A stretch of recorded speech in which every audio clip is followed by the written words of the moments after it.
জাতীয় নির্বাচনের রোডম্যাপের খসড়ার অনুমোদন হয়েছে, বৃহস্পতিবার ঘোষণা হতে পারে বলে জানিয়েছে নির্বাচন কমিশন। এদিকে ইসিতে সংসদীয় আসনের সীমানা পুনর্নির্ধারণ নিয়ে শুনানি শেষ হচ্ছে আজ। আগারগাঁওয়ে নির্বাচন কমিশন ভবনে সকাল 10টা থেকে শুরু হয় শুনানি। আজ রংপুর, রাজশাহী, ময়মনসিংহ, ফরিদপুর এবং সিলেট অঞ্চলের দাবি আপত্তির শুনানি হচ্ছে।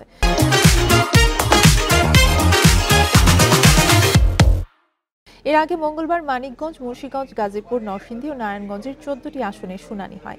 এতে গাজীপুরের প্রতিনিধিরা দাবি আপত্তির শুনানিতে এসে ছোটখাটো অভিযোগ করলেও তা উপেক্ষা করে ইসির প্রশংসা করেন। মানিকগঞ্জ ও মুন্সিগঞ্জের প্রতিনিধিরা 2001 সালের মতো সংসদীয় আসনের দাবি করেন, আর নরসিংদীর প্রতিনিধিরা 2008-এর আসন বিন্যাসে ফিরে যেতে চান। খসড়ার আগের সীমানা বহাল চান নারায়ণগঞ্জের বাসিন্দারা। এছাড়াও মঙ্গলবার দুপুরে ঢাকার 13টি আসনের শুনানিও হয়।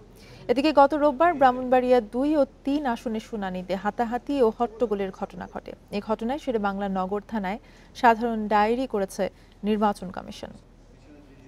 এ বিষয়ে আরো জানাতে রাজধানীর আগারগাঁওয়ে নির্বাচন ভবন থেকে যুক্ত হচ্ছেন সহকর্মী সুলতানা জাহান মিতু। মিতু, এখন পর্যন্ত কোন কোন এলাকার শুনানি শুরু হয়েছে এবং সীমানা নির্ধারণে কতটা সন্তোষজনকভাবে সুরাহা হচ্ছে? দেখুন, আজকে সীমানা পুনর্নির্ধারণের যে শুনানি তার শেষ দিন, 4 দিনের শেষ দিন। আজকে মোট 5টি অঞ্চলের 18টি আসন নিয়ে শুনানি হচ্ছে। সকালের ভাগের শুনানি ইতিমধ্যে শেষ হয়ে গিয়েছে। বিকেলের ভাগের শুনানি বেলা 2:30 থেকে বিকেল 5টা পর্যন্ত চলবে। একটি বিষয়, এখানে যারা শুনানি করতে এসেছিলেন তারা অনেকেই সকালের ভাগে যারা ছিলেন, অর্থাৎ রংপুর, রাজশাহী এবং ময়মনসিংহ অঞ্চলের বিভিন্ন আসনের আপিলকারী এবং প্রার্থীরা, তারা অনেকেই 2001 এবং 2008-এর আসন ফেরত চেয়েছেন। সেই বিষয়টি আমরা দেখেছি। আর আরেকটি বিষয়, আজকে তো 4 দিনের শুনানি শেষ হতে যাচ্ছে। 4 দিনের শুনানির পরে এই বিষয়টি নিয়ে কমিশন পর্যালোচনা করবে, যতগুলো আপত্তি এবং পরামর্শ এসেছে, এবং সেটি কমিশন সভায় উত্থাপন করে তারপরে চূড়ান্ত শুনানি 300 আসনের গেজেট প্রকাশ করবে নির্বাচন কমিশন, এবং এর উপরেই আগামী ত্রয়োদশ জাতীয় সংসদ নির্বাচন অনুষ্ঠিত হবে। এবং গত 30 জুলাই নির্বাচন কমিশন যে 300 আসনের খসড়া গেজেট প্রকাশ করেছিল, তার উপরে কিন্তু 83টি আসনে দাবি আপত্তি এসেছিল।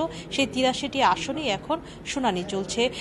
এ তো গেল শুনানির কথা। এছাড়া আরেকটি বিষয়, যে নির্বাচনের রোড ম্যাপ নিয়ে বেশ কয়েকদিন ধরেই আলোচনা চলছিল। তো সেই আমরা আজকে জানতে পেরেছি একটু জানতে চাই যে জাতীয় নির্বাচনের রোড ম্যাপ তো চূড়ান্ত, যেটা বলছিলেন কাল কি ঘোষণা করতে পারে ইসি? তার বেশ জোর সম্ভাবনা রয়েছে আগামীকাল কি রোডম্যাপ ঘোষণা করে দেওয়ার, কেননা গত সপ্তাহে রোডম্যাপ ঘোষণার একটা কথা ছিল। গত সপ্তাহে রোডম্যাপ চূড়ান্ত হয়েছে।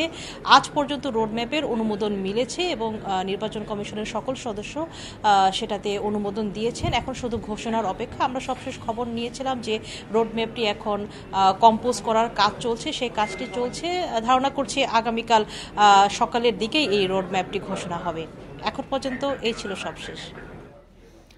সুলতানা জাহান মিতু জানাচ্ছিলেন নির্বাচন ভবন থেকে।